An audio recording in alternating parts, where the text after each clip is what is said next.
Hello everyone, this is Robin Gurjar, Assistant Professor, Department of Civil Engineering, SISTec-R.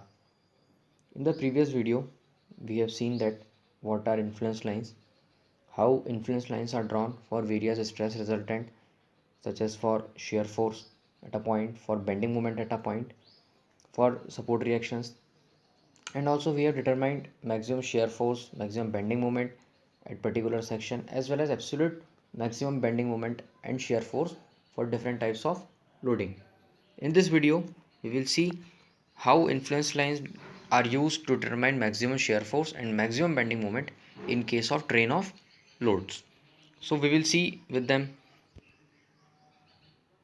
Okay, so let's see first question. The system of concentrated loads as shown rolls from left to right on the girder of span 15 meter, 40 kilonewton load leading. For a section 4 meter from less support, determine maximum bending moment and maximum shear force. So this we have, the diagram was given. So in total there were 5 kilonewton, 5 loads, 20 kilonewton, 60 kilonewton, 60 kilonewton, 50 kilonewton and 40 kilonewton. Total length of span was 15 meter.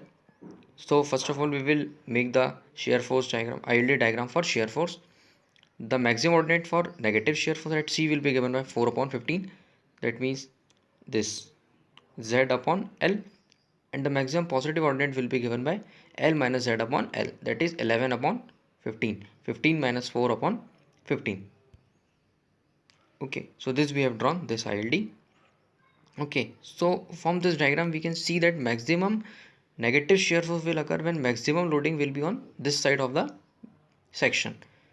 Okay, and maximum positive shear force will occur when this maximum loading is on this positive side. So we will start. Maximum negative shear force will be 40 Newton is on this section. So 40 into 4 upon 15. After that 50 into 3 upon 15 plus 60 into 1 upon 15. How to determine these ordinates? This I have told you in previous videos. So this will become as 24.67 kilo Newton. So after we will make one more try. So when 50 kilonewton is at C, so when 50 kilonewton will be at C, so the 40 kilonewton load will be in this positive side. So shear force will be equals to 40 into 10 upon 15 minus of 50 into 4 upon 15 plus 60 into 2 upon 15 plus 60 into 0.5 upon 15. How to determine these ordinates? You do practice on your own. This will come as 3.33 kilonewton. So maximum negative shear force we got is 24.67 kilo Newton.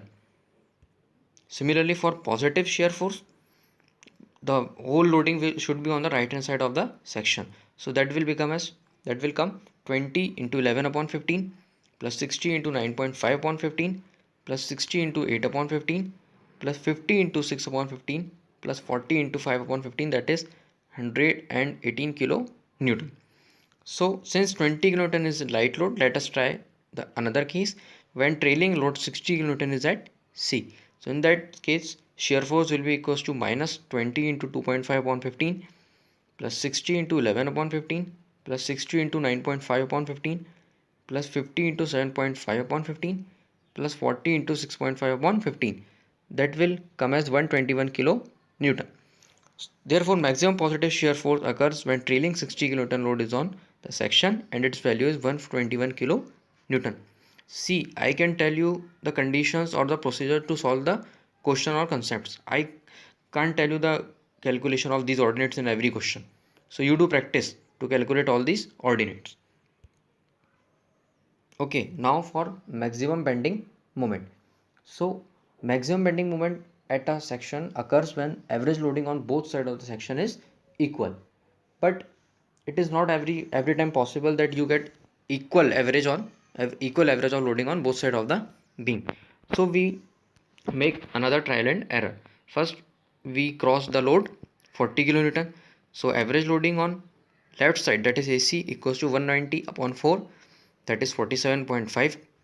Average loading similarly on right side 40 upon 11, that is 3.64. So in this we have observed that loading on 1 is greater than loading on 2. These are average load, that is total load upon total length. So average loading in second case, when 50 kN load crosses 140 upon 4, that is 35, and on right side, that is 90 upon 11, that is 8.18. Again 1 is greater than 2. In third case also 1 is greater than 2, but in last case second becomes greater than 1. So in this case the maximum bending moment will occur, that is under this load. Maximum bending moment always occur under the load. So it is clear that maximum bending moment at C will occur when W4 is placed on C. So the position of load we have determined using that previous table. Then we have determined these ordinates using similar triangle. So the bending moment will be equals to 20 into 1.83 plus 60 into 2.93 plus 60 into 2.53 plus 50 into 2 plus 40 into 1.73, and that we have calculated is 533.40 kilonewton meter. Again I am saying that calculation of ordinates you should practice. Okay, next question. Find the value of maximum bending moment for the given system of wheel loads. So in this question, we have to determine maximum bending moment. So we will determine absolute maximum bending moment because there is no specific section is given. Okay, so we will determine absolute maximum bending moment.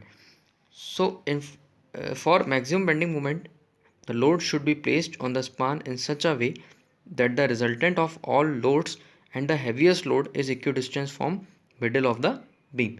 इसका ये मतलब है, अगर मुझे absolute maximum bending moment की value चाहिए तो resultant और जो हैवीएस्ट लोड है वो इक्वी डिस्टेंस होना चाहिए सेंटर स्पान से. तो उसके लिए मुझे सबसे पहले रिजल्टेंट चाहिए होगा इन सभी सिस्टम के लोड्स का, कि मतलब इन सब का रिजल्टेंट कितने डिस्टेंस पे होगा फर्स्ट लोड से. तो मैंने उसकी डिस्टेंस मान ली X bar. X bar will be equals to 16 into 0. इस लोड से इसकी डिस्टेंस है 0. सेकेंड लोड से 16 इंटू 3, फिर सेकेंड से थर्ड से 20 into 3 plus 3 6, then 20 into 3 plus 3 plus 4 that is 10, and then at last 20 into 14 divided by total load, that is 92. So we will get x bar equals to 7.04. Okay, so we will, as required by the condition, resultant और heaviest load को centre point जो कि 15 metre है उससे हम equi distance पे रखेंगे. तो resultant will be on this side and this load 20 kilonewton will be on left side of the middle part. So हम अब इन्फ्लुएंस लाइन से भी डायग्राम ड्रॉ कर सकते हैं, but that will be a very tedious process. तो अपन simple conventional method है उससे मोमेंट निकालेंगे 20 किलोन्यूटन लोड के अंडर. तो सबसे पहले हम रिएक्शंस निकालेंगे. So R A plus R B will be equals to 92 kilo newton. उसके बाद हम टेकिंग मोमेंट अबाउट ए, इस पॉइंट के अबाउट मोमेंट लेंगे. तो इन पांचों फोर्सेस का या तो मैं अलग अलग मोमेंट लूँ या फिर इस रिजल्टेंट का एक साथ ले लूँ, वो बराबर होगा. तो बेटर है मैं रिजल्टेंट का एक बार में लूँ. तो resultant R into 15.52 distance will be equals to 30 into R B. That this implies R B equals to 47.59 kilo newton. फिर मैं बेंडिंग मोमेंट निकालूंगा 20 किलो न्यूटन के अंडर. That will be equals to R B into 16.52 minus this load 20 into 8 minus 20 into 4, that will give me 498.60 kilonewton meter. So that I have determined the maximum bending moment, absolute maximum bending moment. You should remember this condition of absolute maximum bending moment very carefully. Just rest all is same. Okay, so if you have any doubt then you can mail me on this robinsinggurjar@sistec.ac.in, or you can WhatsApp me your doubt on this number. Thank you.